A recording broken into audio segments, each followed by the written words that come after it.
نہج البلاغہ کا خطبہ نمبر 168 ہے کہ جب امیر المومنین علیہ السلام بصرہ کے قریب پہنچے تو وہاں کی ایک جماعت نے ایک شخص کو اس مقصد سے آپ کی خدمت میں بھیجا کہ وہ ان کے لیے اہل جمل کے متعلق حضرت کے موقف کو دریافت کرے تاکہ ان کے دلوں سے شکوک مٹ جائیں۔ چنانچہ حضرت نے اس کے سامنے جمل والوں کے ساتھ اپنے رویہ کی وضاحت فرمائی، جس سے اسے معلوم ہو گیا کہ حضرت حق پر ہیں۔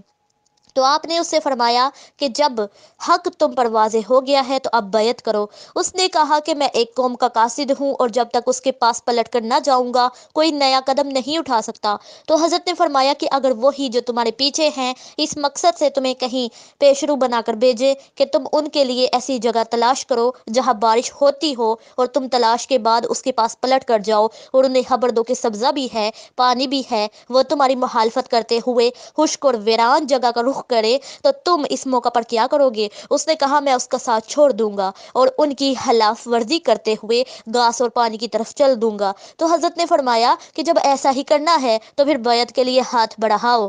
وہ شخص کہتا ہے کہ خدا کی قسم حجت کے قائم ہو جانے کے بعد میرے بس میں نہ تھا کہ میں بیعت سے انکار کر دیتا، چنانچہ میں نے بیعت کر لی۔ یہ شخص کلیب جرمی کے نام سے موسوم ہے۔